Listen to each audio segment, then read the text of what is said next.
बच्चों, आपका स्वागत है YouTube चैनल न्यूमेरिक गैलेक्सी में। आज हम स्वागत आपका हिंदी के एक निबंध के माध्यम से करने जा रहे हैं और बोर्ड एग्ज़ाम की दृष्टि से वो निबंध बहुत ही महत्वपूर्ण है। हर दृष्टि से ये निबंध बहुत ही महत्वपूर्ण है। आप जानना चाहेंगे कि वो निबंध क्या है, तो मैं बता रहा हूँ आपको। वो निबंध है नारी शिक्षा।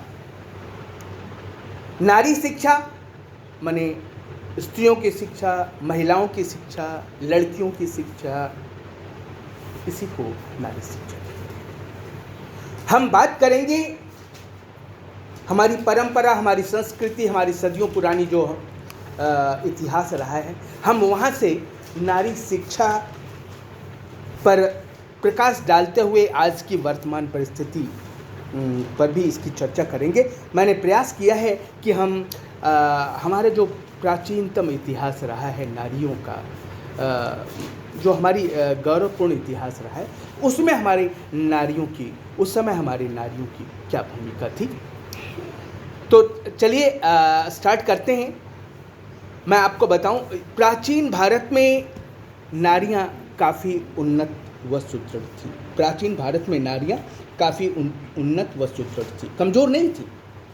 उपनिषद काल में नर के साथ नारियों को भी शिक्षित किया जाता था, ये प्रमाण मिले हैं। उपनिषद काल में नर के साथ नारियों को भी शिक्षित किया जाता था। लौकुश के बारे में सब लोग जानते होंगे, जो राम और सीता के जुड़वा पुत्र थे। लौकुश के ज़माने में लौकुश के साथ आत्रेयी भी पढ़ती थी। इसके भी उल्लेख हमारे भारतीय प्राचीनतम इतिहास में मिलता है। वेदों, ऋचाओं, जो वेद गढ़े गए हैं, जो ऋचाएँ गढ़ी गई हैं, उनमें भी भारतीय नारियों की महती योगदान रहा है। बड़े आश्चर्य की बात है बच्चों कि जो हम वेद पढ़ते हैं, जो हम ऋचाएँ आज पढ़ नहीं पाते हैं, लेकिन उनको रचने में, उनकी ऋचाओं को बनाने में भारतीय नारियों की महती योगदान रहा है। ये हमारे लिए गौरव की बात है। बायकणवी गार्गी और याज्ञवल्क्य के प्रश्न उत्तर के कारण ही उपनिषद की ऋचाओं का निर्माण हुआ है। ये आश्चर्यजनक तथ्य है जो हमें जानना चाहिए। उपनिषद की ऋचाओं का निर्माण कैसे हुआ है, तो ये भारतीय महान महिला गार्गी और याज्ञवल्क्य ऋषि के प्रश्नोत्तर शास्त्रार्थ के कारण उपनिषद की ऋचाओं का निर्माण हुआ है। विश्वारालोपा, घोषा, इंद्राणी, देवयानी आदि प्रमुख महिलाओं ने वेदों की रचना में महत्वपूर्ण भूमिका निभाई थी, ये हमने इतिहास कहता है।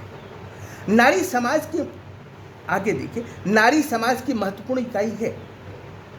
उसके शिक्षित होने से परिवार सुसंस्कृत होता है। नारी समाज की महत्वपूर्ण इकाई है, उसके शिक्षित होने से परिवार सुसंस्कृत होगा, जिसका प्रभाव राष्ट्र के चरित्र पर पड़ता है।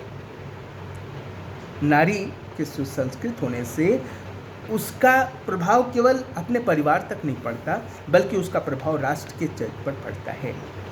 शिक्षित नारी समाज की बुराइयों से लड़ने में अग्रणी भूमिका निभाती है। बहुत सारे प्रमाण मिल जाएंगे कि शिक्षित नारी सामाजिक बुराइयों से लड़ने में बहुत महत्वपूर्ण भूमिका, एकदम आगे बढ़ चढ़कर हिस्सा लेती है। और शिक्षित नारी अंतरिक्ष विज्ञान में भी अग्रणी भूमिका निभाती आई है। कल्पना चावला, विलियमसन, तो ये बहुत सारे नाम हैं। शिक्षित नारी अंतरिक्ष विज्ञान में भी अग्रणी भूमिका निभाई है। नारी शिक्षा के महत्व आवश्यकता को हम नकार नहीं सकते। हम नारी शिक्षा को, नारी की शिक्षा देनी है, इसका महत्व क्या है, इसको हम नकार नहीं सकते, बहुत महत्वपूर्ण है। नारी शिक्षा के बगैर हमारा विकास ही अधूरा रह जाएगा। नारी शिक्षा के बगैर हमारा विकास अधूरा है। आज की सरकारों ने इसके महत्व को समझा है, ऐसा नहीं, आज की सरकारों ने इसके महत्व को समझा है, अच्छी तरीके से समझा है, तथा कई योजनाएं लागू की हैं जो उचित हैं तथा सराहनीय हैं, जो उचित हैं तथा सराहनीय कदम है। तो ये था आज का नारी शिक्षा पर एक महत्वपूर्ण, तथ्यपूर्ण, इतिहास से साक्ष्य के साथ में ये निबंध, जो आपको पूरे के पूरे नंबर दिलाने में बहुत हेल्प करेगा। हमारी शुभकामनाओं के साथ मेरे इस वीडियो चैनल को ज़्यादा से ज़्यादा शेयर करें, ताकि ज़्यादा से ज़्यादा बच्चे इसका लाभ प्राप्त करें। धन्यवाद।